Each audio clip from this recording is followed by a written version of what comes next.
No point in turning the indicator on at this stage. We'll see as he comes out of the pits. Not this time, I suggest. One receiving some outside assistance up the pit road, trying to get over those speed humps.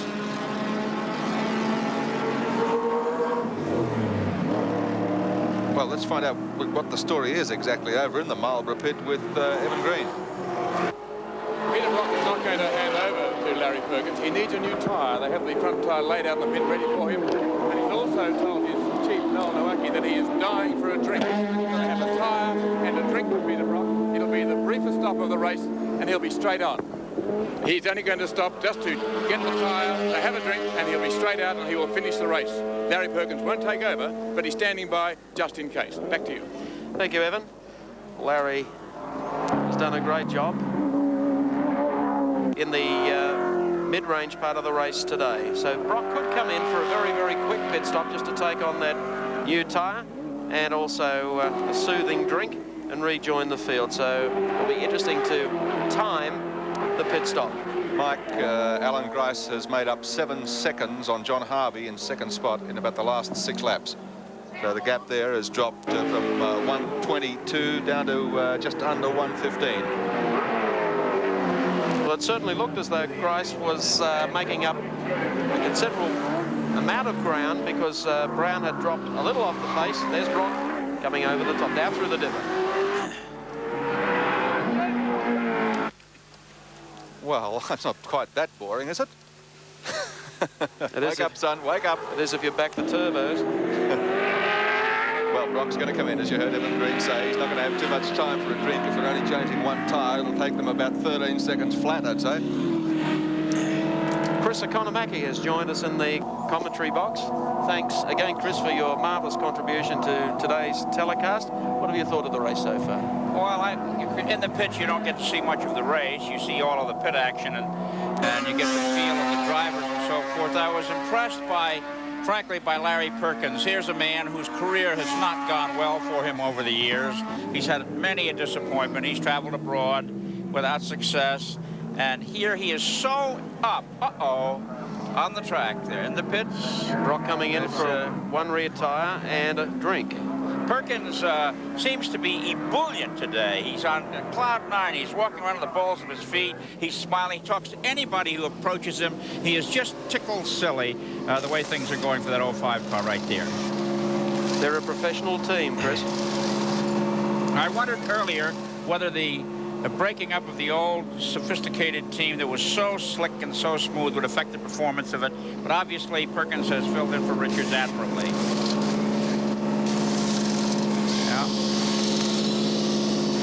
Very, very warm in the car today.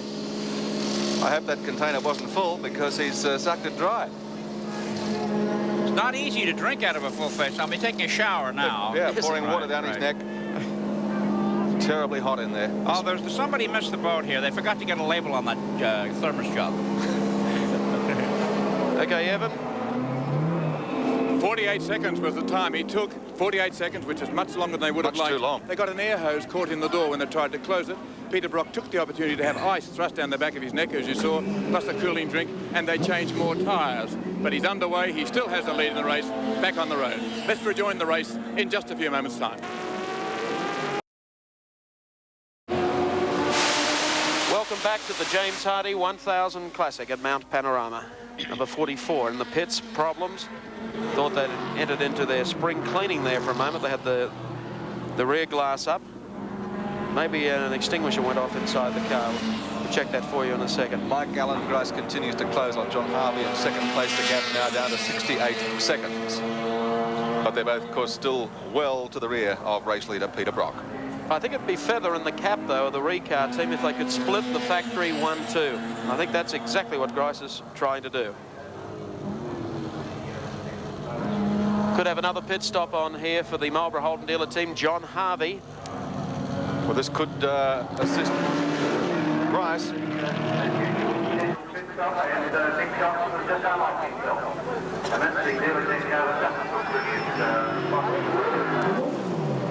Here's John Harvey coming in for a pit stop. You can see he's had some damage to the front of the car. It's been that way all day. Gary Scott assisting Harvey as they... Gary Scott, the co-driver, handing a heavily glucose drink to John Harvey. There was a chance that Gary would take over, but John Harvey's elected to stay. How's he feeling, Gary? Everything's well. Well, Evan, no problems at all. Just adding a churn of fuel, no problems. You may not have heard him clearly because it's terribly hard to hear here. They are cleaning the windscreen, but it's a very wet and sloppy looking windscreen that John Harvey will have to contend with when he goes out, but he's out and still in second spot. You were saying that he's okay? Everything's good, Evan. We're looking very strong for a 1-2 finish. And John feels very good, so we'll stay there. Right, Gary Scott, thank you. And in the meantime, John Harvey's back on the track, running in second spot. 34.5 seconds, the pit stop there, Mike. That's helped Alan Grice to close up the gap. I would say the margin's now somewhere about the 40 seconds.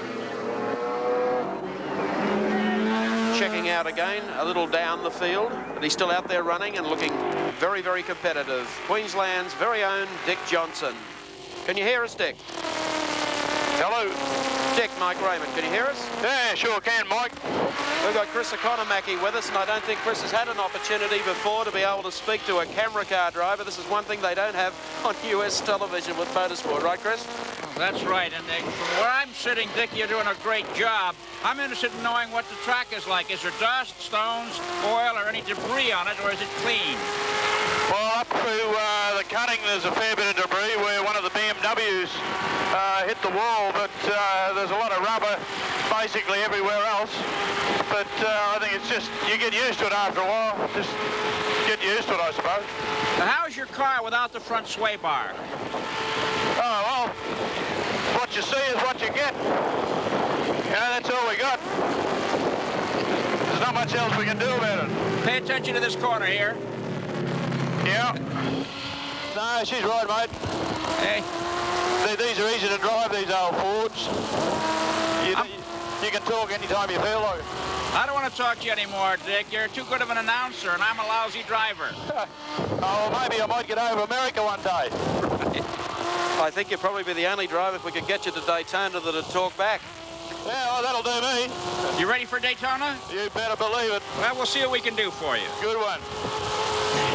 Tell me, Dick, with the problem you have with the sway bar, you were quite satisfied with the way that 51-year-old co-driver took care of the car?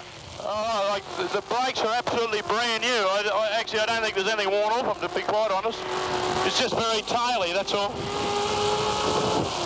At this stage of the race, Peter Brock seems to have a pretty good grip on it. Yeah, but we're still 40-odd laps to go, so we'll just wait and see what happens, eh? I'd say so. But, you know, I'm pretty happy with the way this whole thing goes, especially mainly because of the guys. They've worked so damn hard since they got here, like they've never worked that hard in their life, I don't think. We've had the engine in and out more times than, well, I wouldn't like to tell you, but anyway, more times than that even. Is there one place of this racetrack that you don't like, Dick? Yeah, the pitch when there's a race going on.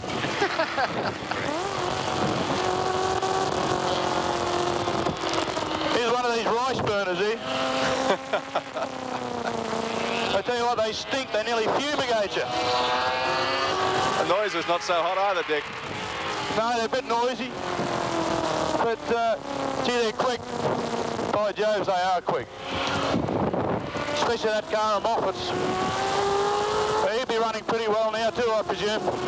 Dick, what we might do, we've got John French on another intercom. We might let your co-driver talk back to you for the benefit of the television audience. Yeah, why not? Well, hey, Frenchie. There you go, mate. I don't think you can be trying too hard if you've got time to talk like that. When are you coming in, Dick? Well, it sounds like an F-111 has just gone past or something. Yeah, when are you coming in? Oh, I don't know. Whenever I run out of whatever I got, mate. Oh, yeah, well, we want to send a cheerio call to all the drunks up at Club 17. Oh, Club 17, yeah. And all the ones at me bank manager's place, too. Yeah, right.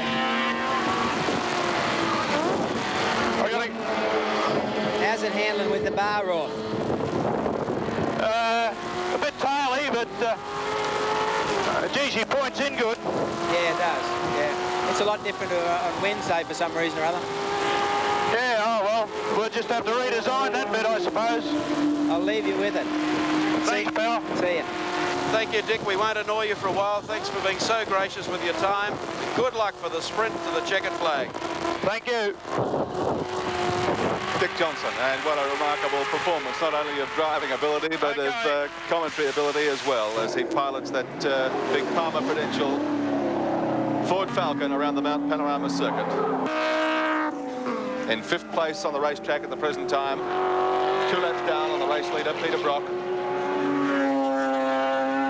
Brock leading, Harvey 2nd, Grice 3rd. The gap between Harvey and Grice, 2nd and 3rd, is now only 4.4 seconds. Well, the Marlborough Holden dealer team continues to pick up the big bucks, 500 at a time from Wynn's Friction Proofing. They led at the 1 p.m. mark, the 2 p.m. mark, and they're now leading at the 3 p.m. mark. Besides that, on the 121st lap, of course, another $500 goes to the overall outright leader from Motorola Communications. So the money being evenly dispersed early in the week with Alan Grice and the Recar team picking up some big bundles of cash for fast time around Mount Panorama, but consistency paying off this afternoon for the Marlborough Holden dealer team. Let's update. The Alan Grice. I've got a slight fault with our communication to Peter Brock. You can hear it, but the return is somewhat disturbing, but it's very, very hard to decipher. Johnson coming in. They are burning oil, as we mentioned before, in that car. The rings are shot. And they're going to have a tyre change as well. Evan Green in the pits. The chief mechanic for Dick Johnson, Roy, told me that they have a fuel consumption of 4.7 miles to the gallon, and they're using more oil. They're going to add 4 litres this time. As you can see, John French, the co-driver, giving a cold drink to Dick Johnson. It looks terribly hot out there. Tyres are going on just as a precaution, fuel, but the main reason for stopping is to put oil in the engine. It is fairly desperate in terms of its need for oil. Now it's a rag in to try and cool him up. It must be terribly hot out there. Water behind the neck. It really is a grueling marathon today in this great heat, and at the terrific pace that this race is being fought at. One side is down, the tyres are changed. Just wait for the second thing. Still okay, Dick? Yeah, fine, Evan, fine. But very hot. And Dick Johnson fires away. He ran over the jack. You can see the air hose was caught. No damage, though, but they're not ready at the front. They can't get the pin down on the bonnet. Now it's clear. Dick started just a little bit before he was ready. Well, they were ready, rather. He is now out. He says everything's okay, but it's in a fairly critical stage for Dick Johnson. The car using massive quantities of oil. But There you saw very quick pit stop for oil and gas for Dick Johnson. We'll take a break and return to the James Hardy 1000 from Mount Panorama at Bathurst. Welcome back to Mount Panorama at Bathurst. The great race continues. Oh, one got one. Oh, it's car 38. Appropriately, it's Bernie Stack. He's had a good one. But Bernie has refurbished the rear end. He's torn the a little of the coach work off, but obviously heading in the direction of the pits. Mike on the top of the mountain. The gap between John Harvey in 2nd place and Alan Grice in 3rd is now about 1 second. Tremendous stuff. Alan Grice has made up a huge deficit on John Harvey. And the pit stop by Harvey, of course, for a drink and also for toast. There's Bernie Stack, the end of Conrod. Got it around sideways, into the rough.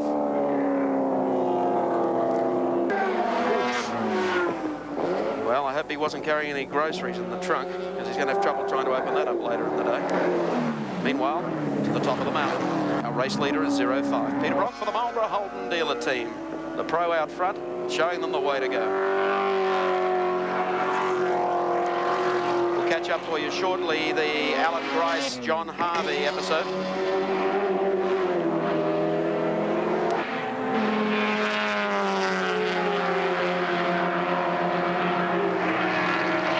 Okay, I think we've got the driver just climbed out of Mr. Stack. You there, Evan? South Australian in the race, Bernie Stack. What happened, Bernie? Ran out of brakes, Evan. Completely ran out of brakes going down Conrod. I came in the lap before, the pedal was going down. We checked the fluid, it seemed okay, but I lost the brakes over the top of the mountain. Then I just played with the pedal going down the straight. Not enough. And what did you do then? I spun around down down the end of the straight and backed her into the wall. You're not hurt, no whiplash or anything? No. Right as rain. I didn't expect there to be that much damage, but I was hoping to get it going again. The petrol tank's fractured. We were going so well too, you know. So the great race has lost its only South Australian entrant. Bernie Stack out of the race. Thank you, Evan. Thank you, Bernie Stack. Prudential Helicopter, Prudential Assurance, of course, bringing or assisting to bring some of those magnificent pictures from Dick Johnson and, of course, Peter Brock's cars here today during the great race. And I think we've had absolutely magnificent commentary from Dick Johnson, of course, and John French. Slight problem also with Peter Brock at this moment, but we hope to get back inside his car again very, very shortly. There's the Prudential man himself, Dick Johnson. Oh, gee, what a great race he's driven and what great service he's done for our commentary today. By the way, Mike, Grice has taken Johnny Harvey. Heading up through the cutting, up through the top of the mountain.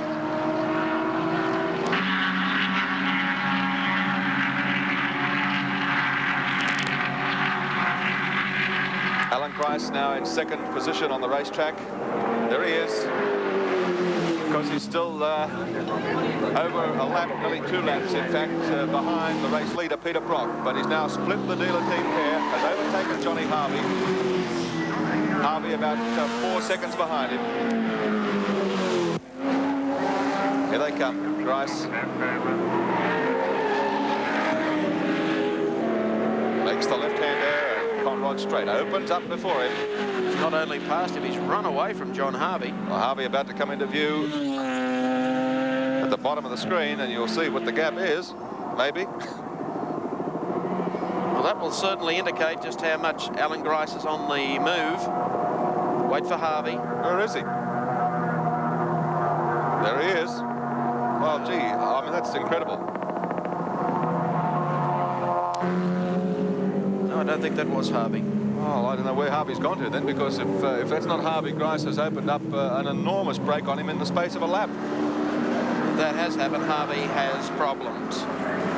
Oh, Grice has just passed our commentary position here along pit straight. Now, yes, here comes Harvey. We're checking the gap for you.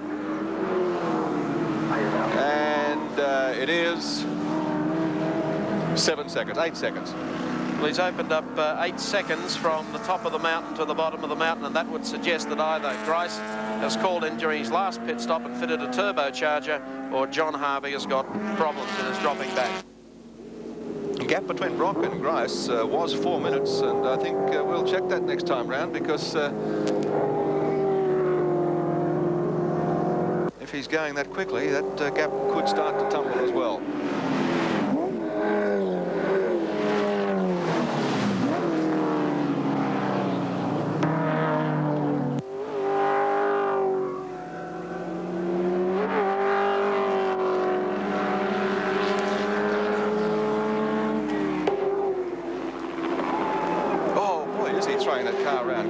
Is out there trying hard, because the race now is getting into the decision stages. 132 laps gone out of 163.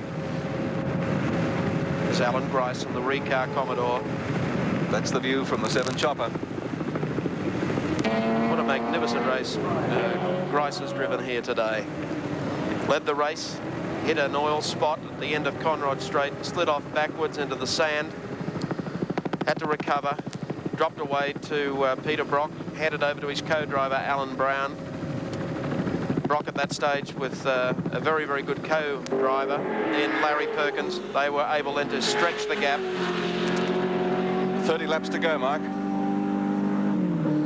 Alan Grice has come back to second place. So we've got about, what, an hour, 20 minutes remaining in the great race for 1982, and a lot can happen between now and then. You saw how dramatically things changed with the position regarding Harvey and Grice on the track just in the last 2 laps. Under the John Player Bridge.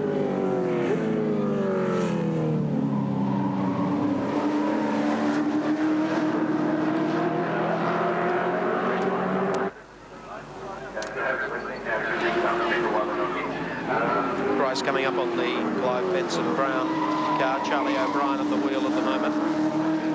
See the speed difference as they head up pit straight. up Mountain Straight, I should say. Charlie O'Brien pulls to the left-hand side in the Commodore.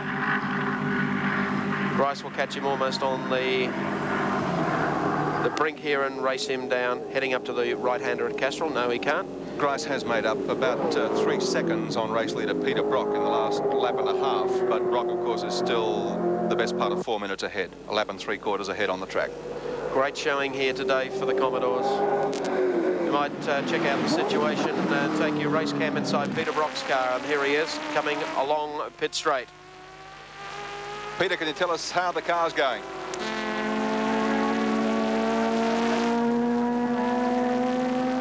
Attempting to establish communication with Peter Brock, the left-hander at Hell's Corner on a Mountain Straight, and we'll try once more. Gary Wilkinson here, Peter Brock, do you read us, and how's the car performing?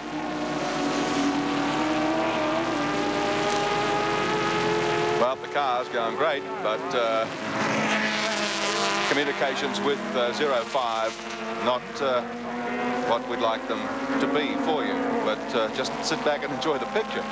Let's make a quick pit stop up here and get the window clean.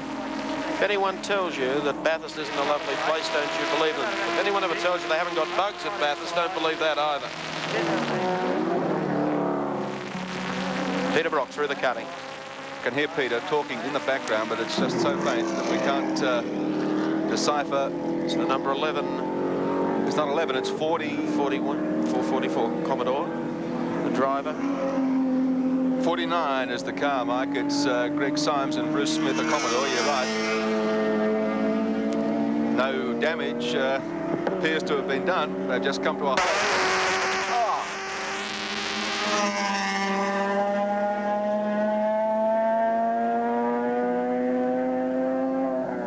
Well, he's out of the race. Then we pick up on our chopper shot coming down through the mountain with Peter Brock, number 05. Going to dab on the brakes on this one. Bit of a pump on brake, back to second, gently in. And round it out. Down straight. At this stage of race, again, downstairs. The water is 95 speed. They all got the 10. All pressure is 400. It's metric still on Pascal. I don't know if that's very good, but the top is around about 40 or 50,000. Something like that. It's not on straight. Left eastbound now.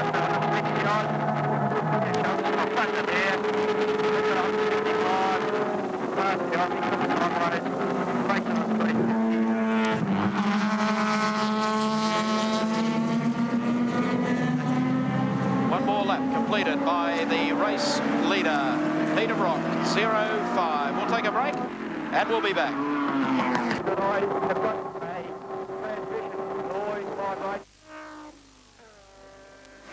Not quite sure. Welcome back to Okay, David Hobbs, a man who has driven in Formula 5000, Formula 1, IMSA GT cars, at Le Mans, at the Indianapolis 500, and NASCAR stock car racing, is here at Bathurst in a BMW. David, with your broad range of experience, perhaps the broadest of any man in the field, what special demands does Bathurst put on a driver?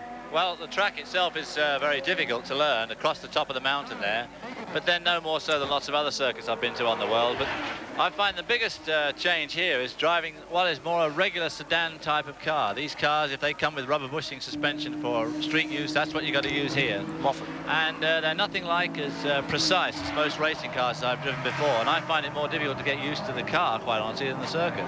All right, from a standpoint of the demand on the driver, Formula cars, Indianapolis cars, Grand National stock cars, are they more trying, perhaps?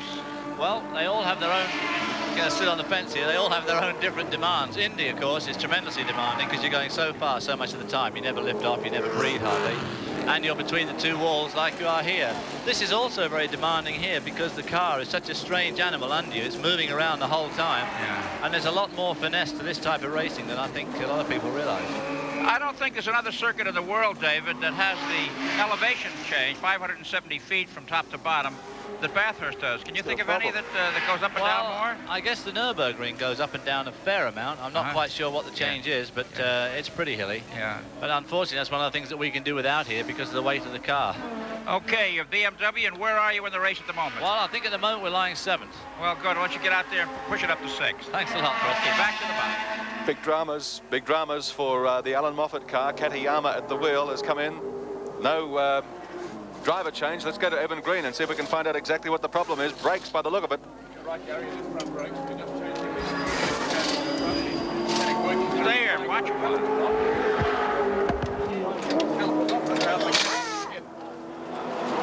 Okay. It's a brake problem, all right. They're in there frantically, and Moffett frustrated. He doesn't know what to do. I mean, there's nothing he can do. He's just got to let the crew work it out. They're the boys that know what they're doing in this situation. It's giving them problems. Katayama in the car behind the wheel, nervous. Okay. Losing precious time. Here's Evan Green. Right. I was talking before you weren't hearing me, sorry, but the mechanic is working on the calipers, trying to replace them. Some problem in the braking system. It's a very hot job. He's getting burnt in there, that man, working, trying to change the front brake. Katayama sitting in the car there, just waiting to see what goes on. I might try and walk across towards Alan Moffett. I don't want to interrupt him at this moment, but I'll just move over there and see whether he's prepared to talk. You can see the work continuing as far as the front's concerned. If I can just get to Alan,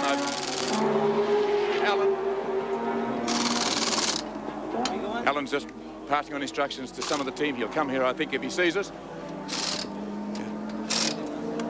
Alan Moffett, do you know the trouble? Yes, we've run out of front brakes, mate. How big a job is it? Well, Evan, you've done a lot of rallying. You know what it takes to put pads in. I think they're doing an excellent job, but it's not one of those things you want to have to do in a distance race. And it's dreadfully hot under there, too. Well, it is for the fingers, right. When you've only got 2 cylinders, you have to press the brake pedal a little harder. It's been a great performance, Alan. Well, we've tried our very best. There's no catching Peter on the day. Congratulations to their team. But, you know, you can't fight a moon rocket with a... with a catapult. Hey? I said a catapult, maybe that's not... Yeah, not quite. Yeah. They're changing both front brakes. The backs are okay, it's just the front wing. Backs will be fine. We always knew the problem could possibly be the fronts. It's been a very fast and very hard race, Alan. Well, I drove it as hard as I possibly could. I tried to slipstream as many people as I could, and the engine started to overheat a little bit, so I had to give that up as a bad job. We just haven't got the speed on the straightaway, mate. You can the handling across the top. I felt I was very happy. Tires, everything was fine, and the brakes were working fine. Unfortunately, they've just worn out. You're under great pressure during the early part of the week. Yet when you drove, I've never seen you appear cooler or take better lines. Well, when I'm in my own office, I'm doing my own thing. I don't have to listen to the telephone. I don't have to listen to Channel 7. I don't have to talk to the press. I don't have to worry about anything but doing the job on the day. And I've got a great crew that work very hard during the week, and I work myself hard to get the very best combination we possibly can so that we can try and win the race. Katayama sitting there, he's a real pro. He's not getting terribly excited, is he? No, he knew. We knew last night this was a potential danger for us. For the speed that we anticipated we had to go. And let's face it, there's no prizes for stroking around and hoping for the best. We wanted to run a professional race, and we took this calculated risk, and it didn't pay off. Will there be greater Japanese interest in the race next year? I'm sure there will be. Alan Moffett, you're still going to finish very well. It's been a great drive, and we'll just see now how the fella's going. I'll leave you to it. Thank you for sparing us the time. We'll let the mechanics work on with the car, and I'll hand back to you, Mike Raymond. Okay, thank you very much, Evan Green. Well, drama unfolds as Alan Moffett slips with the Mazda RX-7. Mike, Backus, not your two. Alan Grice has been closing the gap on Peter Brock at the rate of 2 seconds a lap for the last 6 laps. Grice has got his lap time down 5 laps ago from a 224 down to a 222. And he's closing at 2 seconds a lap, although the gap is still substantial, of course. Peter Brock, the race leader in 0.5. About a lap and a half clear of Alan Grice in car 4, the Recar Commodore. A further 23 seconds now to John Harvey in car 25. 4th place on the track now is held by Dick Johnson in the Prudential Falcon, having assumed that position since car 43. The starters at Mazda got caught up in that brake trouble and had to go into the pits for extensive work. Jim Richards, car number 31, the John Player BMW Special, heading up Mountain Straight. The James Hardy 1000 continues. We'll be back in a moment. Back to you, Mike. Thank you, Evan. Alan Moffett stands by and sees the James Hardy 1982 slip away from his grasp, even as a place getter. Like this long pit stop for Alan Moffett, or for the Moffett Stuyvesant Mazda, has put the V8s right in the ascendancy here, hasn't it? It certainly has. I think most people expected the V8s to set the pace. A lot of the small car people suggested the V8s had put on one heck of a race up front for maybe half of the event, and then of course the RX-7s would come into it. Well, if you take stock of the situation, this happens to be a 1,000 kilometre enduro, and we have 5 V8s running 1 to 5 out front. 23 laps to go. Peter Brock in front, the Marlborough dealer team, followed by Alan Grice, the Recar Commodore, John Harvey, second dealer team V8, then Dick Johnson, the Palmer Prudential Falcon, followed by Peter Jansen in the Cadbury Schweppes Commodore, the big 5 V8s, and the next car on the track at the present time is car 31, and that's a 6-cylinder BMW. The General has returned to the mountain and looking good out there in front. You entered the Clock Rock competition to win a new Commodore SS. We're checking the time out. Remember from your entry form that you filled in, if you're closest to it. We'll try and give you a hint of the fastest times of the day. Some lucky viewer of the Channel 7 telecast across Australia is going to win a Commodore SS today. The 5 V8s at the head of the field include 4 Commodores. Dick Johnson holding up the forward flag in there.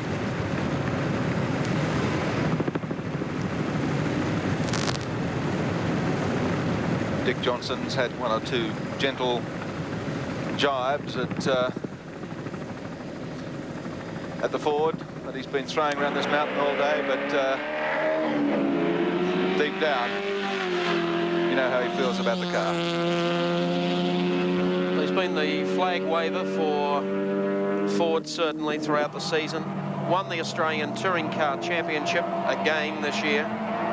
Unfortunately, the issue regarding the eligibility of Peter Brock's car clouded the series somewhat, and Dick recognised the fact that it was somewhat of a very hollow victory, although he won the championship.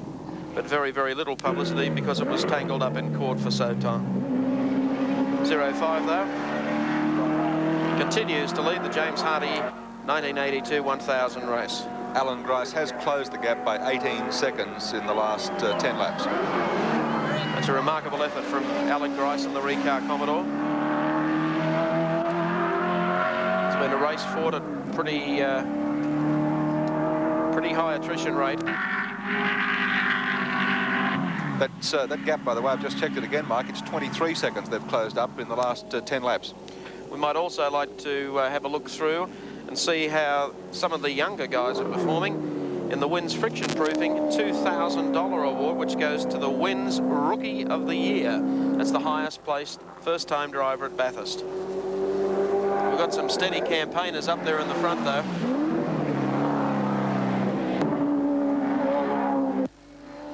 Class leader in the 3-litre class remains the 56 Nissan Bluebird turbocharged car, and team manager Howard Marsden is down in the pits at the moment with Evan Green. You look for a while as though you might even have won this race outright. You're leading the class, but you lost a lot of time in the pits. What was the trouble? Right, the trouble with the Japanese car was we have independent rear suspension on the vehicles, and the constant velocity joints are covered by a rubber boot. Now, normally we don't have any problem with that, but we're going through the dipper so quickly, so hard, that the suspension's coming right down on full travel, and as a result of that, we've just managed to pull the covering rubber boots off the joints, the oil has escaped, and we had to replace one joint. So 15 minutes that cost us. Now, behind me is George Fury in car 55. We saw you parked on top of the mountain, George. What was the problem with your car? Well, we had a bit of overheating trouble yesterday, and we thought we'd fix it overnight. But when we started the race today, it continued on, and I'm afraid that's as far as we got, because I think we might have blew the head gasket or something like that. Right. So you're out of the race, the other car delayed 5 laps, and Alan Moffett is back on the track again, and believe me, he went very quickly down pit lane. Over to you. Katayama lost, I think, 5 laps during that very long stop. 5 minutes. 5 positions. Okay, let's get it all worked out. It must have been close to 1, 2, 3, over 3 laps though. 4 laps that they were in the pits, getting that front brake problem sorted out. Let's hope for Katayama's sake they have got it sorted out, but it really has cost them an awful lot of time. Once again, we take you race cam inside Peter Brock's car.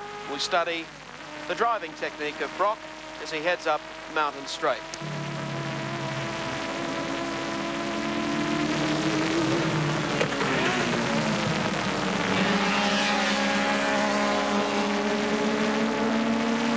Total concentration from Peter Brock.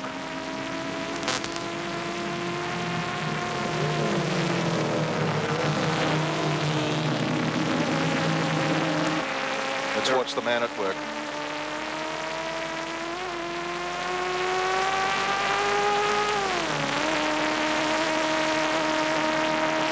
Well, to the average viewer across Australia, nothing more than just a Sunday drive for Peter Brock, but that's how he makes some of these big races look. It's an often a compliment to a driver to say he makes it look easy. Not flustered.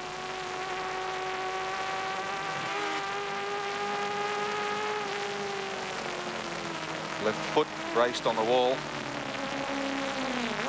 Change down.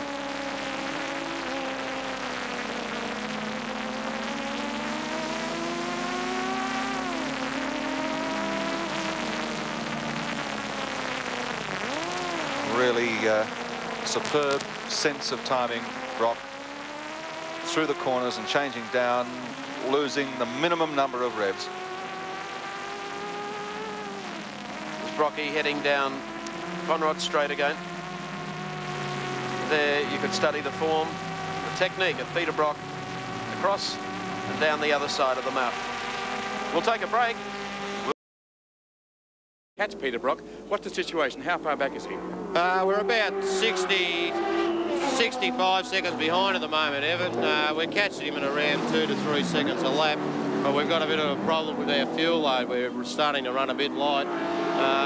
We might require a half a turn with 5 laps to go or so, but at the moment we are catching him, and whether Brock's foxing or not, you just don't know, but we're catching him. So the instructions to Alan Grice are to try and win the race at this stage? Oh, yeah, for sure, all the way. You know, we're running high 22s at the moment, which isn't bad for this time of the day, so he's given it everything it's got. It all depends on fuel. That's right.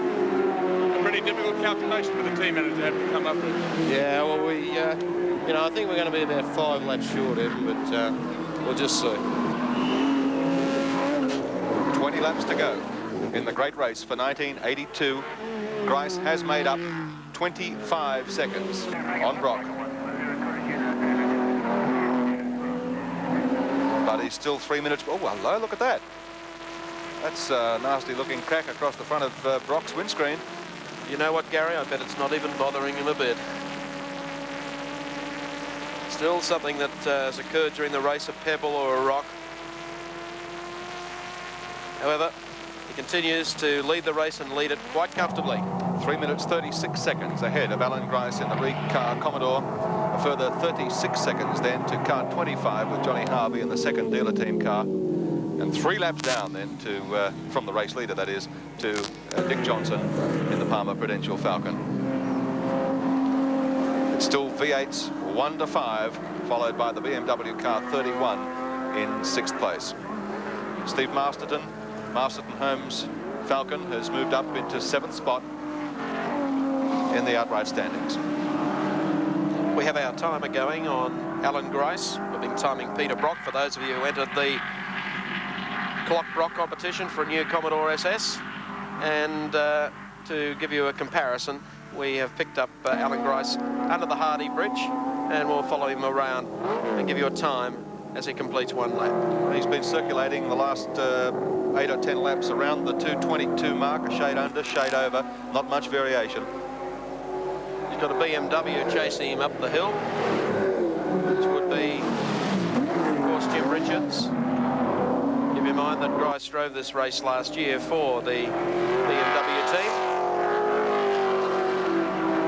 And I think any time where he can put one up on the board against the the John Player BMWs, it seems to tickle his fancy just a little bit. Steve Masterton on the road immediately in front of Alan Grice. Oops. Oh, moved over a long way. Steve had to make his own arrangements then. Didn't do anything to help the confidence of Jim Richards, who was thinking about following Grice through the dipper. 1:26.02 to the top of the mountain. Got 19 laps to go, 19.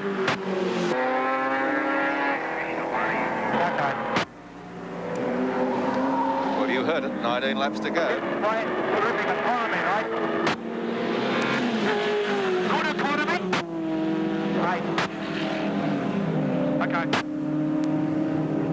Here's some of the pit dialogue going back to the driver. Just couldn't pick whether, in fact, that was the Peter Brock car or Dick Johnson.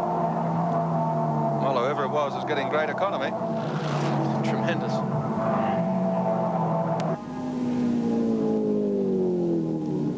Braking into Murray's corner. The clock ticking over at 2:17.18.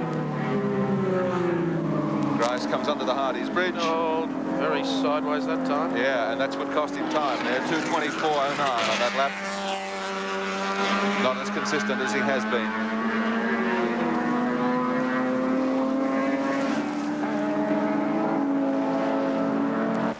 Race leader Peter Brock, and that's the scene inside the car. And I'll tell you what, these boys take a pounding around here for 163 laps. It, for normal family Sunday driving, might seem to be a nice, smooth road surface. Pit stop for Steve Masterton and Bruce Stewart. Steve Masterton time climbs from the car. Look at it, Bruce Stewart will step back into the car.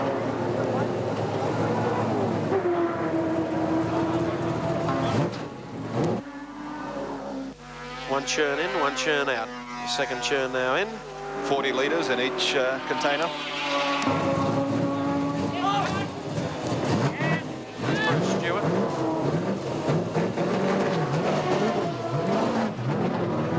There's Steve Masterton. He looks absolutely wrung out. Let's go down to Evan. You look wrung out, Steve. I've been working hard. We knew we couldn't win the race, but we're running about sixth at the moment, and I think for a brand new car like this is pretty good. That'll do us for this year. You're a fit young fella, but you look as though you've run about 100 miles. It's as hard as that out there, is it? Well, when you've got a car that's not handling, it sure is. Is it the hardest race you've ever driven? My word, the Caprice used to handle pretty good, but this new Falcon needs a lot of development. And you've come from 31st place on the grid to somewhere around 6th. That's something you can be proud of. We've been working hard, I'll tell you. I've got a real good bunch of blokes. I'd like to thank Carol Smith, and I probably won't get on here again, so I'm going to take the opportunity to thank Berger Paints, because they keep on keeping on. Hey, you're going on as they gave you the prize. The prize we gave you for sticking and doing a great job. Thanks, Steve. Very likeable young man, yes, Steve Masterton, and they have had a lot of handling troubles with that car, and I asked him this morning how it was going, and he said, mate, we'll be in there, he said, but it's a fair mongrel. Nice to see him giving such a good rap to the product. I think Peter Jansen was heading into the pits. I just caught sight of that. There's a section of the huge crowd still here. No one's moved. They want to be a part of history when Brock puts one more notch on the belt of the James Hardy 1000. And if that doesn't happen, Grice comes from behind and wins it. So there's still a few questions to be answered. Many of you have seen in our telecast of years gone by, anything can happen in an Enduro of 1,000 kilometres. Jansen in 5th position on the track when he came in for this pit stop. She called in for a cherry ripe or something. He's off and running, and again, you know, another tremendous finishing record for Peter Jansen. Great. Grice, by the way, continues slowly to close that gap on Peter Brock in the 1-2 position. Brock leading the race, 1.5 laps ahead of Alan Grice in the Recar Commodore, but the gap now down to 3 minutes and 32 seconds. We'll be back to see how it pans out in the great race after this. There are a couple of long western straights at Mount Panorama, and the setting sun is causing drivers a real difficulty, particularly if you're on the short side like Peter Jansen. When he made his quick stop, it wasn't just to take on tyres or fuel. He couldn't see and his pit crew had to add strips of tape right across the top of the windscreen so that he could see where he was going. It was as desperate as that. Thank you, Evan Green. There's Peter Jansen we picked up, heading up Mountain Straight. It's a great finishing record in the James Hardy 1000 Classic. Jansen maintains his position on the track despite that very quick pit stop. He's in 5th position outright, a long way down on the race leader, Peter Brock, of course. So it's Brock, then Grice, then Harvey, then Dick Johnson, Peter Jansen. The top 5, all V8s. 147 laps gone out of 163 in the 1982 James Hardy 1000. 6th position on the track, car 31, the 6-cylinder BMW, Jim Richards and David Hobbs. Followed in turn by car 11, that's the Soundwaves Disco Commodore of Charlie O'Brien. Across the top of the mountain, Peter Jansen, the Cadbury Schweppes Commodore, number 3. Plenty of support. One of the more colourful personalities of Australian motorsport is indeed the captain, Peter Jansen.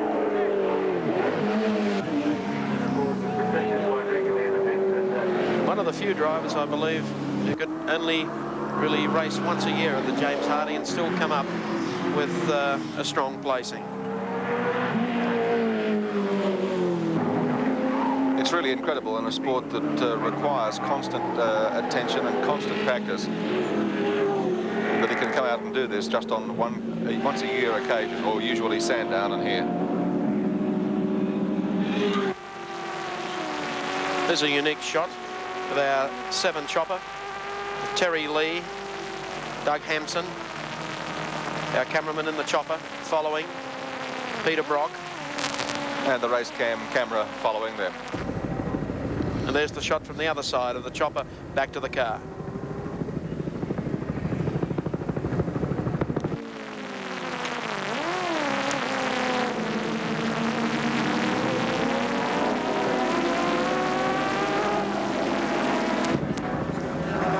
Peter Brock still 3 minutes 31 seconds clear of the 2nd place car driven by Alan Grice at this stage, as we see Peter Jansen go through again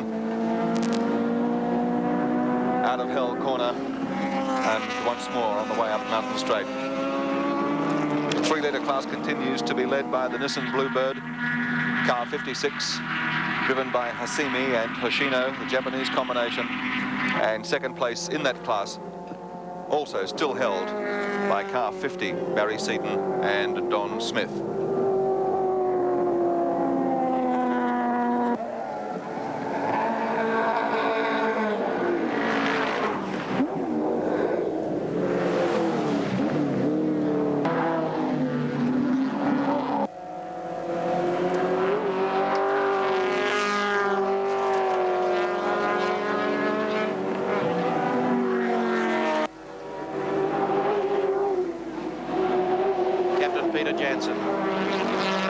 That Peter Jansen's co-driver, young David Parsons, would be looking very good at this stage for the Wins Friction Proofing $2,000 Rookie of the Year award. Yes, I was just checking through the other young drivers in the field, Mike, and the only other one really anywhere in contention is Gary Scott, but of course he drove last year in a Gemini. Correct. So I think that you're quite right there. I think David Parsons has got to be the front runner for the big Rookie of the Year award. The youngest drivers are still one of the fastest drivers in the race too, young David Parsons. The captain right on the tail of Charlie O'Brien there in the Soundwaves Commodore.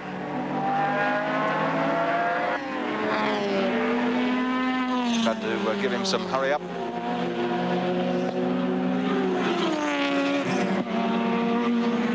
There's Jansen with the blinkers going to ask Charlie O'Brien to show some courtesy and move out of the way, because the captain tally-ho down the inside. They race it out over the hump and now drop down to the left-hander at the end of Conrod Straight.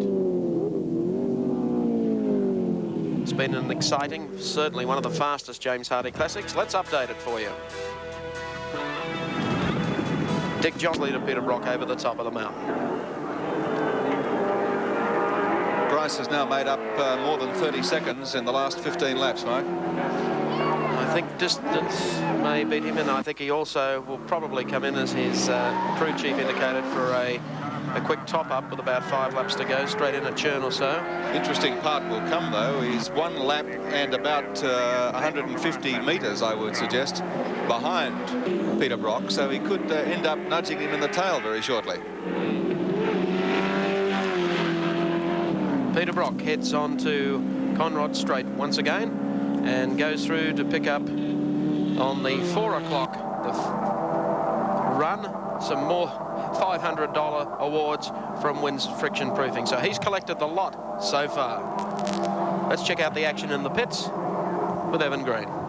Well, Peter Brock might be leading the race, but let's turn our attention briefly to a car at the other end of the field. Car 53, the Audi 5+5, driven by Chris Meyer and Peter Lander. Not because it's coming toward the tail end of the field, but for 2 reasons. One, it's the only 5-cylinder car in the race, and the first we've ever seen here at Bathurst.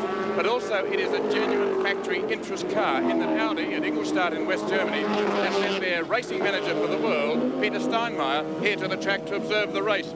I would think, Peter, that you're here to see what the potential is for Audi in the future in this race. We have started this project last year as a press release from the 5+5 car, and it was a 24-hour event in Surfers Paradise, and we beat all the old records from the Saab and the BMWs. And we started a few weeks ago with this project here in Bathurst, and the car is more or less a normal road car with a little bit stronger engines and a little bit better brakes. And for this reason the car is doing quite well. We are at the moment in 5th position of the class, and I think we will finish the race. Audi has a tremendous reputation in rallying with the Audi Quattro, which is turbocharged. Might we see a turbocharged version of the car here next year? No, the only turbocharged version is the Audi Quattro, which is the 4-wheel drive coupe, and we get next year an Audi 80, which means 5+5 as 4-wheel drive car for rallying, but not turbocharged, as with fuel injection system. How are you enjoying the race as a first-time visitor here? It's the second time. I was last year already here as a visitor, but the first time I'm working here. It's very nice circuit, very difficult for the driver, I think, and some places are a little bit dangerous. But it's very good. Some places indeed are a little bit dangerous. And back to the commentators who've been calling that dangerous action for you. Thank you, Evan Green. There's the Audi going up towards the cutting again. Quite a remarkable first out performance from it. Evan's already detailed its performance record. Basically in street trim and some modification tolerated, certainly, for the moment. Katayama has picked up a couple of places since going back out on the track, Mark, after that long pit stop in the Car 43 Stuyvesant Mazda. He's now up into his 7th spot, but of course still a long way down on the front runner, Peter Brock, in the dealer team Commodore, with 151 laps completed out of 163. Getting down through the dipper again. The Audi number 53. Doing quite well indeed.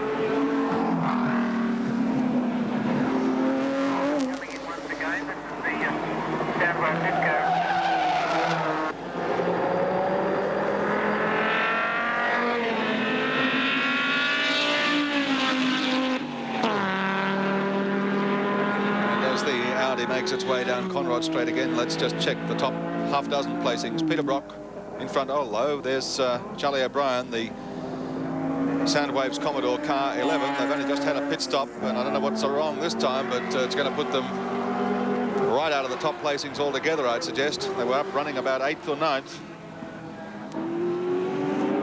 There's Car 43, Katayama, in the Moffett Stuyvesant Mazda RX-7.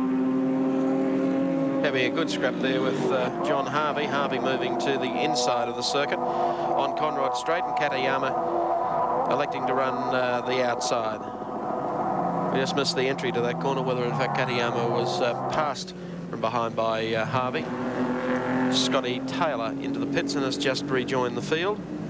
There's John Harvey, car number 25, Katayama. In the Peter Stuyvesant Mazda RX-7. Not far back behind him comes Peter Jansen. Mike, I see a lot of activity over in the recar pit. It looks as though they're preparing for a pit stop there. Could be. Look at Katayama. This is a great scrap, Gary. Meaning business. Trying to pull back some of the deficit after those 5 positions he lost while sitting in the pits with the brake problems. We'll just follow these cars just up to the top of the mountain. See if Katayama, or just how much of a gap Harvey can put between the back of his car and the front of Katayama's. I'll tell you what, it's not going to be much anyway. He's getting very close, Katayama, most experienced Japanese driver. Mazda Works driver for quite a number of years and has driven some outstanding races on the international scene. We'll rust up here on a nice procession of cars. Harvey elects the inside. Katayama finds himself out in the mountain marbles but manages to get behind. So that dice continues, and we'll pick up on that. We'll take a break and return. Welcome back to the James Hardy 1000 from Mount Panorama. When you left us, these two are exactly the same part of the mountain, and they're still at it. John Harvey and Katayama trying to pick up a lap on Harvey, who won't concede anything to the Japanese driver. But they've been exceptionally close over the top of the mountain. In fact, Katayama almost had the front of the Mazda in underneath the boot of the Commodore the last time they came down through the S's. Very determined, very aggressive factory driver for Mazda. And I think a very able co-driver for Alan Moffett in this year's race. I would think that he would be getting an invite straight away for next year. Yes, the opportunity he's had, he's proven himself to be really dynamic, the Japanese driver. He was not seen to great advantage when he was here a few years ago in a smaller Mazda, which saw him go out in a most spectacular fashion at the bottom of Conrod Straight. But here today he really has proven his worth. It was unfortunate for the Moffett camp that they should have run out of front brakes as they did and lose 5 laps.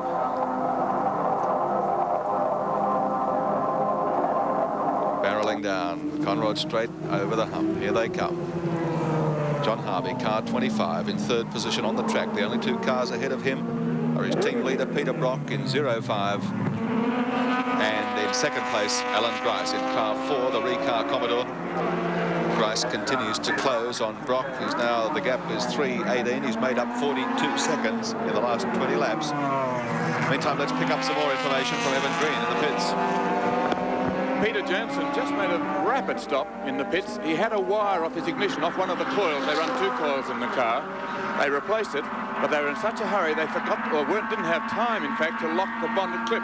So keep your eye on the front of car 3. The bonnet is loose. It may fly back because it isn't properly secured. Well, that's a terribly dangerous situation for Peter Jansen. If that's the case, we certainly keep an eye on it. We're also keeping an eye on this scrap here. Slower car getting in the way there just momentarily. As Harvey and Katayama continue this dogfight across the top of the mountain at Mount Panorama in the concluding stages with 10 laps to go in the great race, the James Hardy 1000 for 1982. Both the dealer team Commodores have run tremendously well all day. Katayama once again right up behind John Harvey. The final 10 circuits or so of this James Hardy Classic. This is really the scrap of the race. Harvey was conserving for a while, then all of a sudden seeing Katayama through the rear mirrors got him on the move again. While we follow this this great dice between the Marlborough Commodore driver and of course Katayama, we'll cross to Evan Green. Larry Perkins, I'm standing with you in the pits. The nervous moment of the race now. Can Peter win from there? Well, if the car goes as it's been going, yes, he can. And I've just seen Grice come into the pits now for his last stop of fuel, and we don't have to make another stop, so we've all got our fingers crossed and we're looking good. Yeah, well, let's watch this stop, Larry. It's an important one. He's moving and he hasn't refueled the car properly. Grice is underway. The churn is still in it. That is 1 minute penalty. One churn of fuel goes in. I thought, in fact, there may be some penalty. They're not supposed to be moving in the pits, but he took one churn of fuel and got out very quickly. So he's got a fuel problem. Does Peter Brock have a fuel problem? No, we don't have a fuel problem. We've been just driving to win the race. They say the classic way to win a race is to drive as slowly as possible. Is that what Peter's doing at the moment? Absolutely. He's experienced enough to know how to win races, especially this one. Now, is he going to be needled by a close competition such as is going on at the moment? A close competition? Yeah, you got a car right there with him. Oh, no, not at all. Not the slightest. No, he's got a very cool head on him in these situations, and that's the least of our worries. From Larry Perkins' point of view, it'd be great to win this race, wouldn't it? Absolutely. I joined this outfit to try and win it, and it's getting very close. 8.8 seconds for that. Well, it wasn't a pit stop, it was a pit roll through. Alan Grice to take on one churn of fuel. So he's still ahead of Johnny Harvey by about 38 seconds on the track. He's still holding down second spot behind race leader Peter Brock. The Nissan Bluebird, by the way, with Masahiro Hasimi at the wheel, has moved back up into ninth spot. They've had a real up and down day, an adventuresome day, a lot of trouble in and out of the pits on a number of occasions, but they're doing very well. There's Brock heading up Mountain Straight. Leading cars overall, courtesy of Texas Instruments. The Commodore number 5, Peter Brock and Larry Perkins, running in second place. That's the Alan Grice brown car. In third place, of course, the second of the dealer team cars, John Harvey and Gary Scott. We have to put a lap on the Audi, heading the direction of the cutting.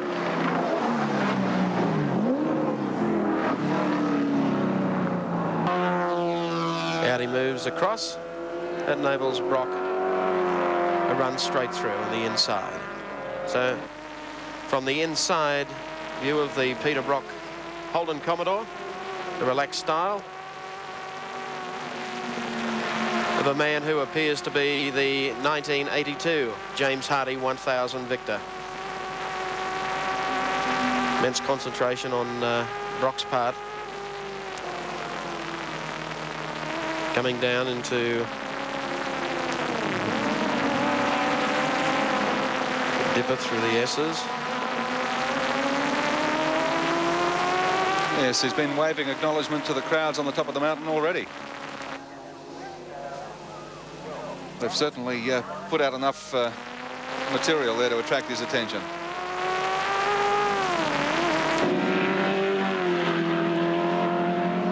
He certainly hasn't appeared to have eased out of the throttle at all. How many gallons left? 6, spare 6.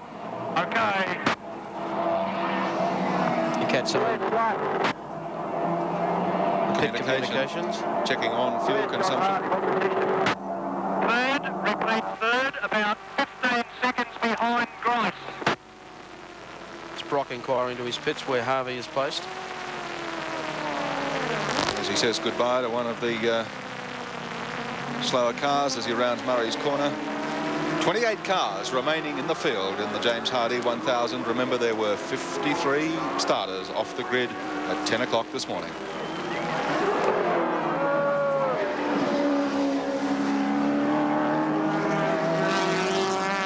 Peter Brock heads up Mountain Straight again. The laps dwindling now. It seemed impossible to believe that anything could go wrong with the 05 car. Everything's been running so smoothly for it all day. Once again, Brock works to GTX bend. There he goes. There's still several laps to go in the James Hardy Classic for 1982. We'll be back to cover them. On the mountain, 05, if you can see it, 4 spaces across from your left, says 157 laps completed, and he's the race leader. He's got a lap and a half on Alan Grice, car 4, the Recar Commodore, second place. He's 14 seconds ahead of third place getter John Harvey in car 25, second of the dealer team cars, and then a long space to the fourth place getter on the track at the moment. That's Dick Johnson in the Palmer Prudential Falcon. Then car 3, Peter Jansen, Cadbury Schweppes Commodore. Then 31, 6-cylinder car holding down 6th place in the race, and that's Jim Richards in the BMW. Followed by Alan Moffett, the Stuyvesant Mazda, and then Steve Masterton in the Masterton Homes Falcon. Katayama, not Katayama, rather, the Japanese driver Masahiro Hasimi in car 56 is next outright on the track and leading the under 3-litre class. So he's in 9th spot outright and the class leader. Pretty impressive performance for the turbos, which have had some troubles and been in and out of the pits on numerous occasions. That's the view at the bottom of Conrad Murray's corner. Now we switch back to pick up Peter Brock, the race leader. Gap from Grice to Harvey, by the way, is now down to 10.4 seconds. So Harvey's closing up on Alan Grice in 2nd spot. And whilst closing, he's also taking along for the ride, of course, Katayama. Yes, Katayama has been harrying John Harvey for the last several laps. 6 laps, 5.5 laps left in the race, and Harvey's closing on Grice at the rate of 2 seconds a lap. The gap is only 10 seconds. It might be a 1-2 finish for the dealer team yet. Well, Harvey, I think, would be working at it. There's Brock. Jansen behind him. This time around, by our calculations, they'll have 5 laps remaining. You can already see the spectators to the left starting to warm to Peter Brock, giving him plenty of encouragement, not only here, but also on top of the mountain.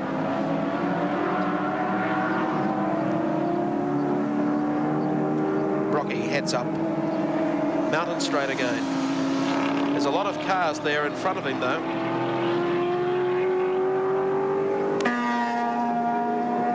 I wonder what the story might have been, Mike, if Grice hadn't hit that patch of oil when he did in the early laps and spun off that allowed Brock at that stage to get through. If that hadn't happened, I wonder what the story of the race might have been. Yes, very difficult to say, Gary. That little spot of oil that was left from another car, a locking brake, slide across the oil, backwards into the sand, and then have to rewrite your game plan for the remainder of the day. Well, that allowed Peter Brock to dictate terms in front, and dictate is the only word that you can use for it, because he's certainly done that since then, leading through every lap. Coming up on O'Brien and the Everlast Ford. Takes him on the inside into the dipper. Brock hit the front briefly on the 2nd lap of the race, was retaken by Grice, then Grice spun out on lap 11. That put Brock back in front, and he has been there ever since.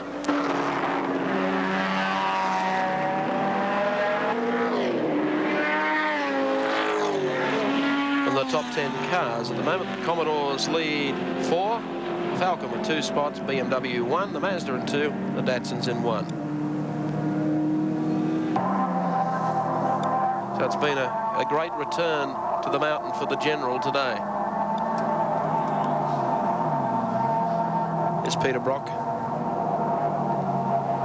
coming up behind what appears to be Brian Callahan. The Mazda going down in between those two. Spare 4 laps to go. You heard it. 4 laps to go. Race leader Peter Brock. 4 Commodores in the top 10. Brock, Grice, Harvey, Jansen. 2 Falcons, Dick Johnson, Steve Masterton. The Mazdas, Peter McLeod and Alan Moffett. And Masahiro Hasimi in the lone Datsun, Jim Richards in the lone BMW. Brock there, Jansen coming up, Callahan splitting those two. There's Jansen behind Brian Callahan in the 47 car, the galvanizing services entry. See Ford Falcon.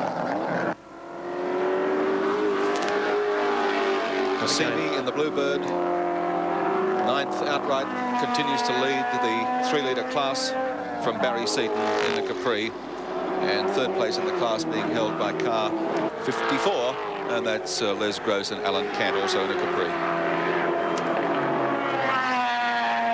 Bob Holden and Neville Bridges in an Escort, fourth in the 3-litre class, followed by car 53, Chris Heyer and Peter Lander in the 5-cylinder Audi. Brock's still really throwing this car around. He hasn't eased off the throttle at all. He's been in and out of traffic for the last 2 or 3 laps. Coming up now on one of the Ron Dixon barbecue galores. Barbecues they're more than a mouthful. Camaro's just in front of him. That's the Dixon Stevens entry. And sitting in behind Peter Brock is still Captain Peter Jansen in the Cadbury Schweppes Commodore. Well, the likelihood of a dealer team 1-2 finish has diminished in the last lap and a half, Mike, because the gap has opened up again between Grice in 2nd place and Harvey in 3rd. It's now 14 seconds, and it's very difficult to see that Harvey could overcome that with just under 4 laps to go. And of course, barring the most monumental mishap, and keep your fingers crossed that it wouldn't happen after such a magnificent race, Peter Brock appears to have this wrapped up. Evan Green is in the pits. Let's find out what he's got for us.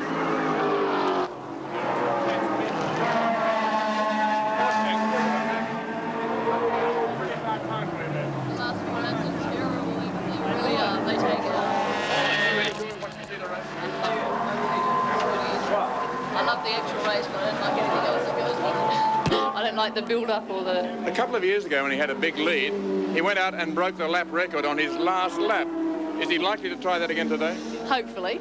I'd like to see it. It's a great finish and he enjoys that. So I hope so. We can only wait and see. 2 laps or something to go. We'll leave Bev to her own private thoughts, I think, while Peter covers these last 2 laps in the James Hardy 1000 for 1982.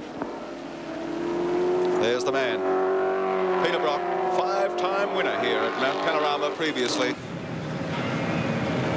6 victories here. What a boast that would be. And what a boast it's likely to be. The way things are shaping for Peter Brock. The scoreboard ticks over. 160 laps gone. And Peter Brock, with a view from our 7 chopper, which has put up a remarkable performance, airborne for most of the day over the Mount Panorama circuit, to bring you these graphic pictures of Brock and all the other incidents that have occurred through this race since 10 o'clock this morning. The survivors wending their way still at tremendous speed around the top of the mountain. 28 cars left in the race out of 53 starters. I think Peter Jansen has decided to go along for the ride for the last couple of laps. Oh, the wheel's gone. One of the Capris. Look at that shower of sparks as he heads to try and get off the track and out of harm's way at the top of the mountain. Sparkling performance there from... hard to pick up the number. Could be the canned car. Coming down to the bottom of Conrod Straight. As he comes through the corner, quick look out the side. Shouldn't be too long for Knowledge's lap to go signal as they come through the corner.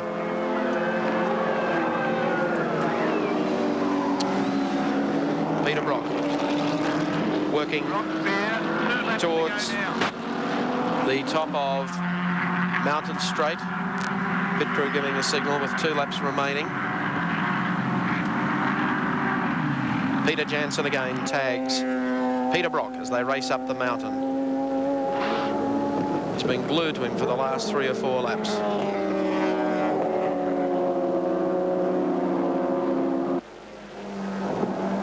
Pulls to the outside, heading up towards the cutting. Jansen follows.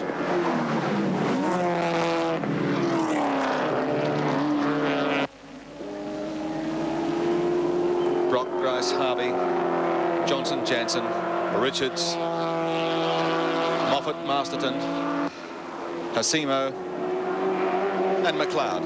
They're the top 10 on the track. Heading into the closing stages of the 82 James Hardy 1000 at Mount Panorama. Those placings off the Phillips scoreboard. University Car Club members and Ray Morris, Bobby Morris's father, operators of the scoreboard throughout the day doing an outstanding job. And of course the printouts that we've been bringing you of the overall class placings, outright placings from Texas Instruments and our computer experts at Channel 7. But the drivers are the ones that really deserve the accolades, and none more than Peter Brock, because he's done it all here today at Mount Panorama again. Brock spares Jansen's there strictly for publicity. Yeah, no, I won't be past me, he said no. Heading down Conrod Straight. Should have the signal with 1 lap to go next time they come onto pit straight. There's Peter Jansen. I wouldn't dare get into the subject of why he's there. Here they come. By our calculations, as he comes out of this corner, Peter Brock heading along the straight, taking the signal. Peter Jansen behind him. Last lap. Go, Brocky, that's the cheer from the crowd along pit straight through Hell Corner. Look out for the truck. This is the last time round for Peter Brock.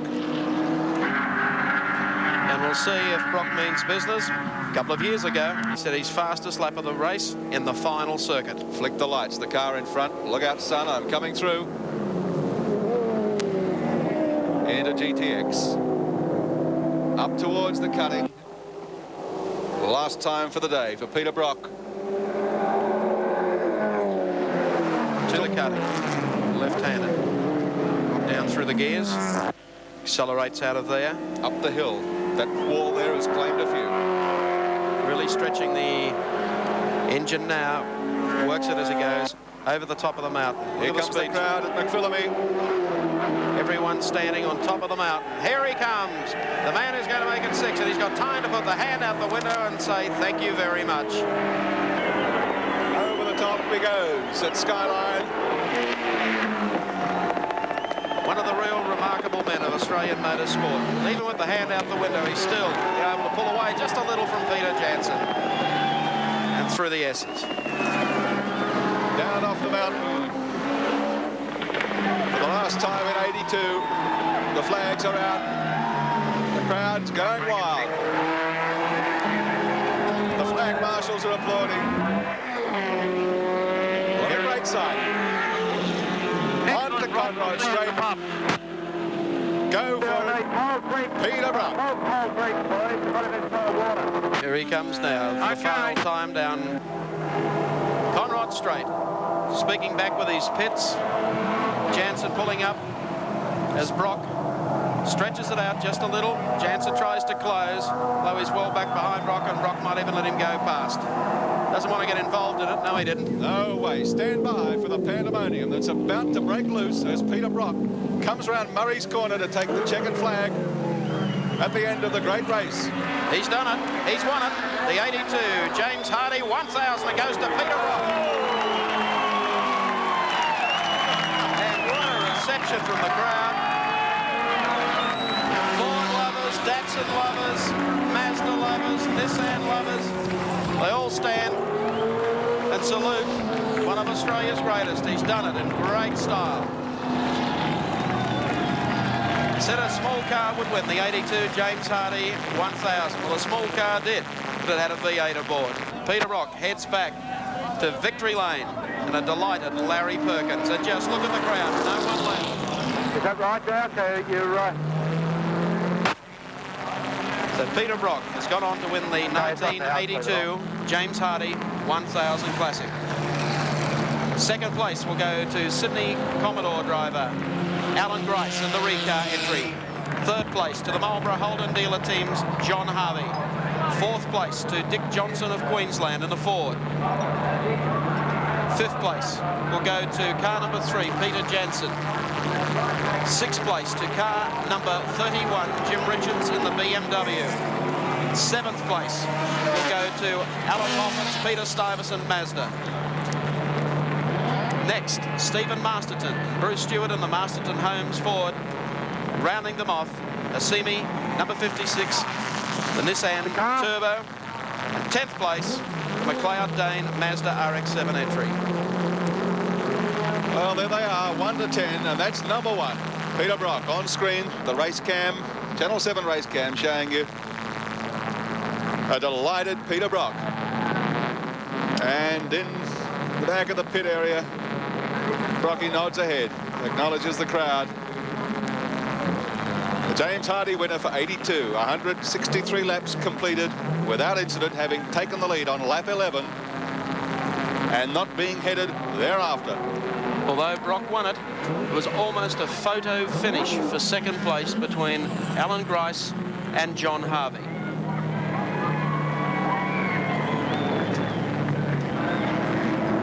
Here's Peter Brock.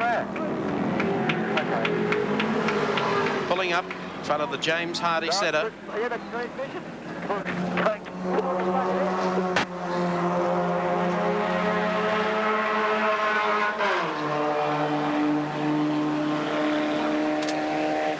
So Peter Brock has arrived back at Victory Lane after making it 6. And I think a very delighted Peter Brock. It hasn't been the best of seasons for him, but they measure the success of touring car drivers by the big one, the James Hardy Classic. We can bowl off 6 wins in that event and put you in a class of your own. No one else has so far done it. And Peter Brock looks like having that record for still quite a while.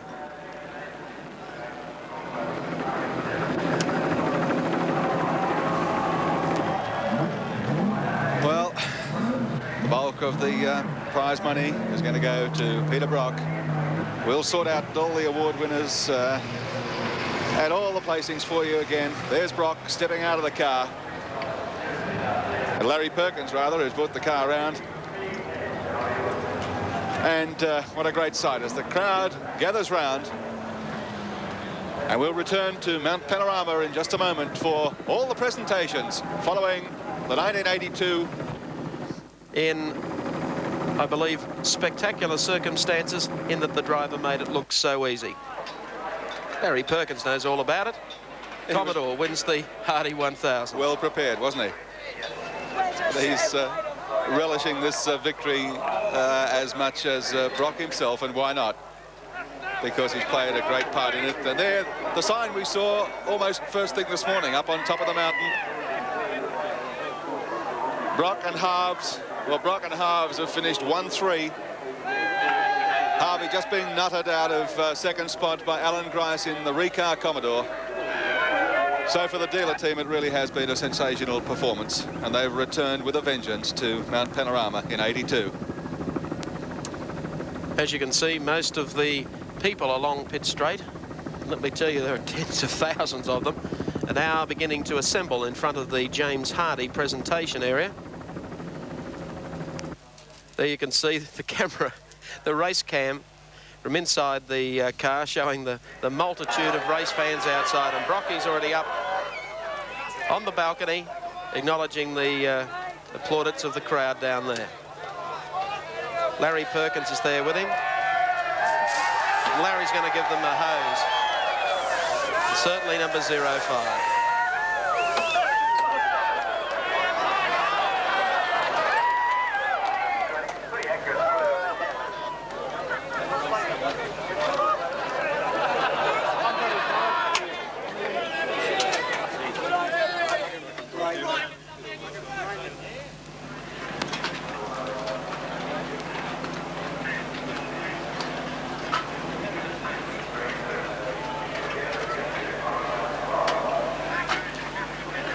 Well, a marvellous scene here at Mount Panorama as the crowds mill around the presentation area. And I think that's a world first for our race cam engineers, with all the travel that they go to the United States each year to have cars operate for Daytona, carrying cameras.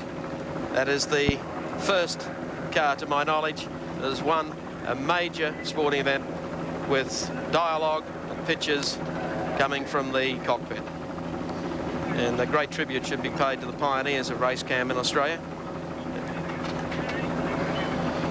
Evan Green is in the James Hardy presentation area, and we'll cross down now for the official presentations. Well, the crowd is waiting for the victors. Let me first introduce the man who has just, after many years of going close, won his first ever James Hardy 1000, Larry Perkins. Where are you, Larry?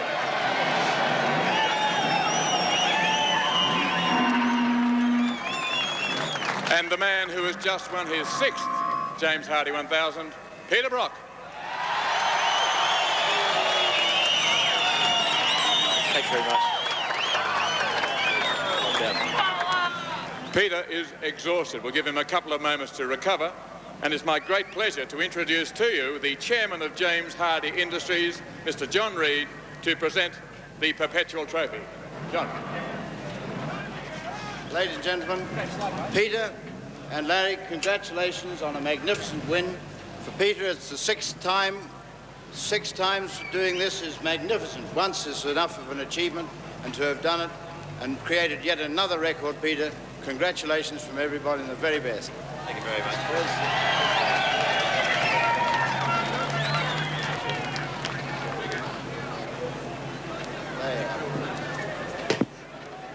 Very much.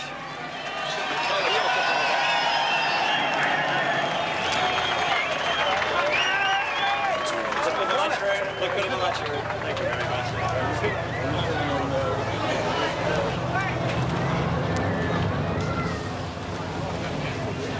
It's now my pleasure to call upon the Grand Marshal of today's meeting, our distinguished visitor from America, Mr. Bill France, Jr.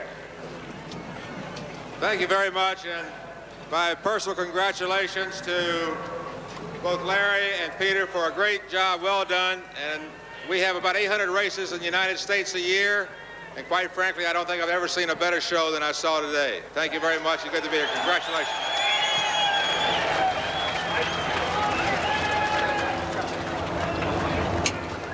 I can see the Queen, Rhonda Griffin. Rhonda, you have a very pleasant duty to perform. You have to kiss the drivers.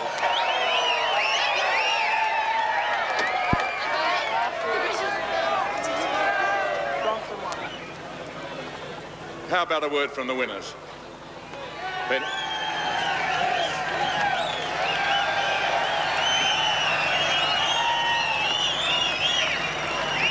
Excuse me for standing back for a couple of minutes there. I do feel extremely tired after today's race. I don't know why. I suppose that so many laps behind the wheel near the finish there takes its toll, but it was a very long, hard race, and we knew it was going to be this morning because the practice times were, well, faster than we've never seen before. In fact, the lap times today were generally 1 or 2 seconds lap better than before.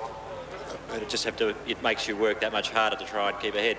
My congratulations to Grice there for a great drive and pushing things along very, very fast early on there, making sure we earn our money.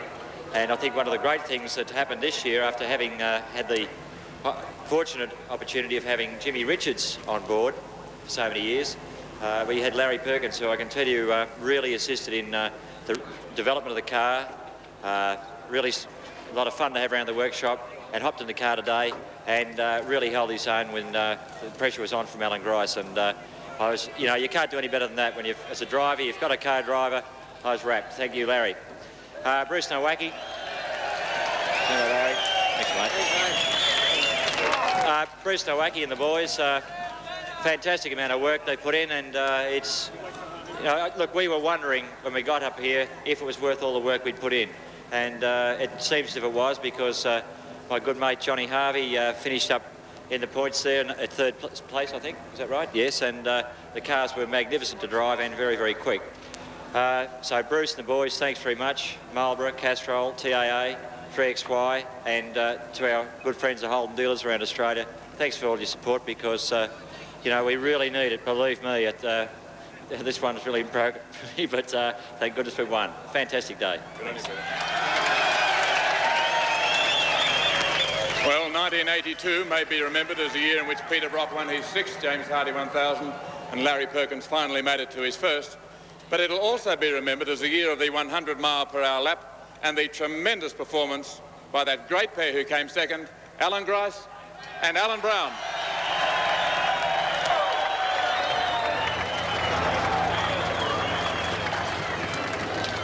Well, Alan, you were beaten, but my goodness me, you've made thousands and thousands of new fans. Yeah, it was one of those runs, but I'd just simply like to thank Alan Brown very shortly and very concisely for giving me the motor car to show that I can still drive one. Thanks very much, Alan, and to Les and the boys that built it.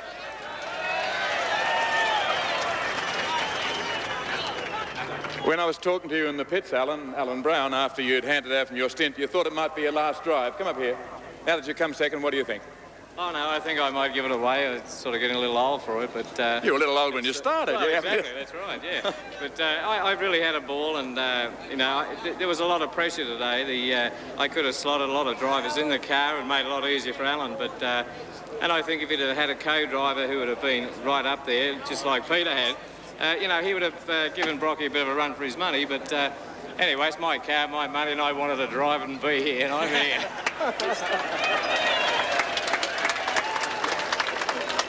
I can see Gary Scott up here. Gary, and is John Harvey there with you? Gary Scott, the young driver from Queensland. That was a great effort. I know John must be feeling a little relieved because it's, what, the first time for 4 years that he's finished? That's right, Evan. I think it's about the first time he's got past the co-driver stage, so I think he'll be very, very happy tonight. And I'd like to take the opportunity to thank him and Peter for letting me join the team. And thank you, everyone.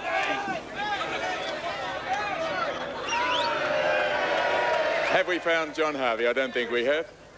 Either fighting his way through the crowd or collapsed from exhaustion. Was he tired after the drive? Very much, Evan. He was... he looked like he could do with a good drink, but I think he'll be good tonight when he knows that he's come third. Right. I was looking around for Dick Johnson. I don't know whether Dick's in the crowd. A great drive.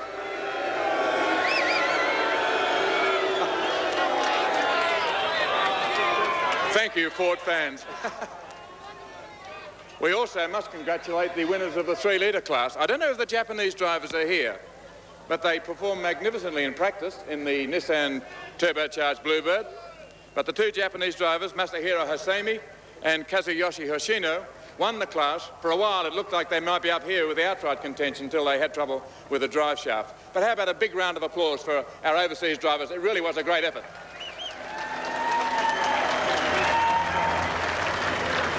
I've just been advised the reason they're not here is they're on their way to catch a plane to Japan. They have to leave.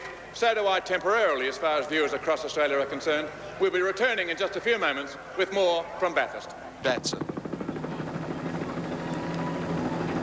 There's the scene along Pitt Straight as our chopper pilot Terry Lee and Doug Hampson, who's been bringing you those remarkable aerial pictures today, cross behind the new VIP area, the Hardy Bridge.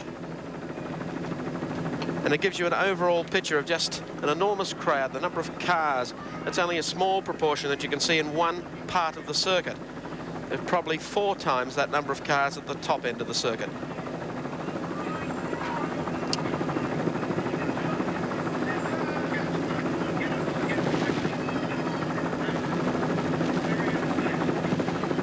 I think the 1982 James Hardy 1000 Classic will obviously be remembered, as Evan quite rightly pointed out. The dominance of Alan Grice in the qualifying yesterday and certainly on Friday. Alan Grice put up a tremendous performance today. That's without taking anything away from Peter Brock. Let's check out the happenings now in the James Hardy Centre as we prepare to go down there to our area with Gary Wilkinson. We'll be doing that in a second or so. Meanwhile, as our chopper pans behind the VIP area, I don't know how long it's going to take for all these people to clear the Bathurst area, but to my knowledge, the biggest crowd ever for a Hardy Classic here at Mount Panorama. And I think an enormous clean-up job as well over the next couple of days for the amount of rubbish that seems to have been left around the area.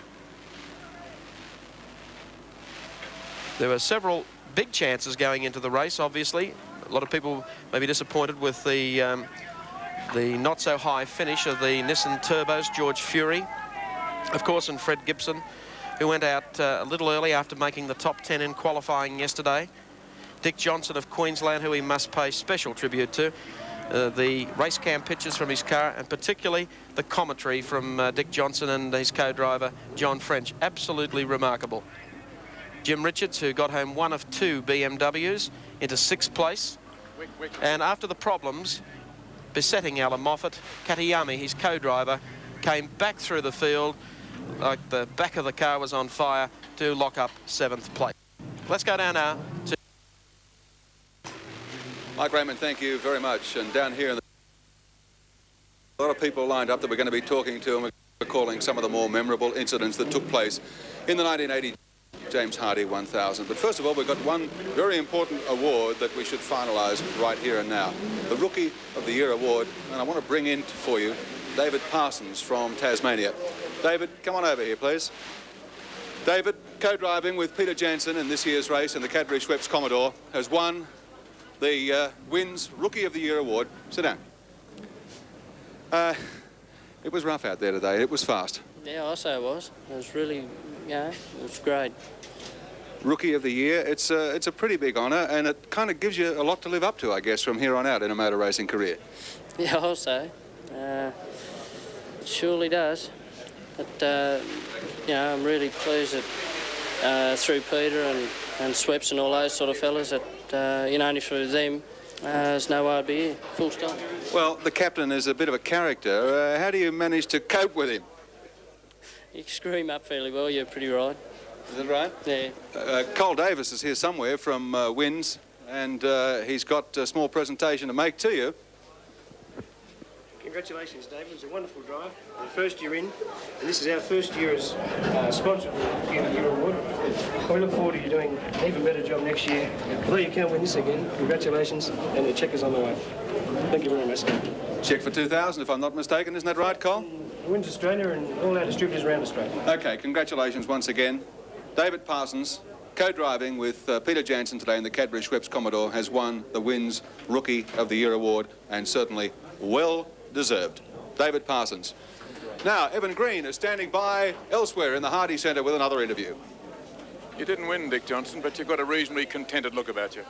Well, I'm just pleased that with all the troubles we had all week that the car finished. You know, it was one hell of a job the guys did. You know, last night I had the engine apart, and all the blokes were back till 3 o'clock in the morning out in the road running their rings in and things like that. And the night before we had the engine apart again, and I'm just glad it finished, you know. You do look tired. Well, I got fumigated in there, actually. I was almost sick with the fumes inside from the burning oil, but you know, like the motorcraft plugs, it never missed a beat all day. How do you keep going when you have fumes in the car, you're tired, you've been driving very hard, you've been working for, what, 6 months, 18 hours a day, 7 days a week building the car? You must have been pretty tired to start with. How do you keep going? Oh, I think it's adrenaline, just and the will to win. You know, we work so hard at it that sometimes you just lose sight of the fact of what you're doing, and we enjoy doing it, but not for the long hours. I'll be glad now we can just sit down and have a rest for a couple of days before I get back into it again. What are the highlights of the race in your mind? Oh, probably the first few laps. I was a bit disappointed about KB falling over like that. That's sort of marred the race a little bit. But there was a lot of incidents, and I was just pleased that the car finished, to be quite honest. Well, Dick Johnson, we were pleased you had the microphone and camera in the car because you really did add a new dimension to the race. I reckon that across Australia there'll be lounge rooms with great score marks in the carpet where they were riding with Dick Johnson through the S's and down the main straight here at Mount Panorama. We'll be back with more interviews in a moment, including talking to one driver who drove the whole race minus one piston. Hard luck stories after a big race. There were many today. I'm not suggesting that Alan Moffett was one of them, but Alan, it must have been a disappointment because I know you gave it your best shot. Yes, well, we knew we were in trouble on Wednesday when the Commodores opened up with the sub-zero times as far as we were concerned, anything under a 20. We knew they'd be quick. Their potential at Sandown looked good. But we honestly thought, you know, 19 would see it out. But 18 and a 17.8 in qualifying that Peter put on the pole was, we knew we were in trouble and we had to go for it. And going for it in a little car is putting your foot on the brake rather hard. And I drove it harder than I would have normally liked, and unfortunately little Katayama landed up with the end result. I have to share that it was my foot on the brake as much as his. The brake configuration in the front of the Mazdas is a little tricky to try and work on in that situation in the pit area. You lost 5 laps there. Yes, we went for a thicker pad to give us a little bit of an edge. And in the process, we had to put a little mechanical device in there that didn't allow us to change it in a hurry. There are some calipers made which allow for a fairly rapid, pre-scheduled brake pad change. And we knew we were baked in, we had to go for it, and we were dead in the water. When you got back out there, Katayama really did fly, though. Oh, the little car's got potential. It's going extremely well, but I would like to point out, without trying to sound sour grapes, it's exactly the same engine and transmission we had here a year ago. We've improved the car tremendously, but just not enough to keep up with the pace of the new developments in the Holdens and the Fords. I think we would have had the Ford on the day, but there was no way we could have beaten that Holden. 7th outright. Is there improvement to come yet in the Mazda? Well, we'll have to find it. We'll have to find it if we're going to stay competitive. There's no question of that. It's no fun in a professional team going into a race feeling you have no hope. And I'm not the type to cruise around hoping for the best, waiting for somebody else to break down. We'll have to find an improvement. I don't know exactly tonight where it's going to be, but we'll think about it. Okay, Alan, we look forward to seeing you next time on the racetrack. When I looked at the entry list, I thought the only 5-cylinder car in the race was the Audi. But I was wrong. It turned out that Ray Gulson here drove a 5-cylinder Alpha. Now, the entry list calls it a V6. Is it really a 5-cylinder car? It used to be a V6 when we started practicing, but we burnt a hole in the piston during practice, and we thought, well, we'll just throw an old second-hand piston in that 5th cylinder to plug it up. And we ran the whole race on 5 high-compression pistons and 1 old second-hand piston. You took the rod out? No. We just put a second-hand piston on top of the rod. How'd the car run? Absolutely beautifully. And you ran all day? We ran all day. Went like a clock. Stopped magnificently, thanks to Evan Green. We used the brakes off his old rally car, and the car just went beautifully, you know. Well, congratulations. What would you have done had you had all 6? Well, I think we probably would have been looking at about 3rd or 4th in our class. As it was, we finished either 6th or 7th. And I'd like to make a special thanks to my pit crew and to the best sponsor I've ever had, and that was Stefan, Australia's leading hairdresser. Without the help of Stefan, we wouldn't have been where we are. We've built the car in 6 weeks, and for the first outing, it's gone really well. Well, that's great. Today's race had 106 drivers that participated, and 7 of those were from foreign countries. Now, of the 7 that were in the race, made the international participation significant, though slight, because 4 of those 7 finished in the top 10. David Hobbs, with 6th place, was the top-ranked overseas driver. And the Japanese Katayama, who teamed with Alan Moffett, was 7th overall, and the 2 Japanese who are already in Sydney have left by helicopter to get to Japan, Hashemi and Hoshino, finished 9th overall. Those who did not finish were 2 New Zealanders, Dennis Holm and Leo Leonard, and my American colleague, Bob Tullius, also withdrew. And now for more on the post-race gala here, we go to Gary Wilkinson. Thank you, Chris. Well, the James Hardy is not just a car race, it's a story about people, and we'll be back after this break to talk to more of them. Well, there you have it, the James Hardy 1000 Classic for 1982. We here at the 7 Networks sincerely hope that you've enjoyed our day-long telecast that started at 7:55 Eastern Australian time. The magical start of the race, those hectic early laps, the fantastic race cam system that saw the early lap fight between Peter Brock and Alan Grice. Some remarkable commentary from Dick Johnson, of course. To our commentators, Evan Green, to Gary Wilkinson, to our American guest commentator, Chris Economaki, who has added so much colour to the telecast, and to all the people who come to Bathurst and spend a week here setting up for this gigantic telecast, which has already been dealt with. We hope you've enjoyed it there at home. We look forward to your company next year for the 1983 Great Race. It's a date.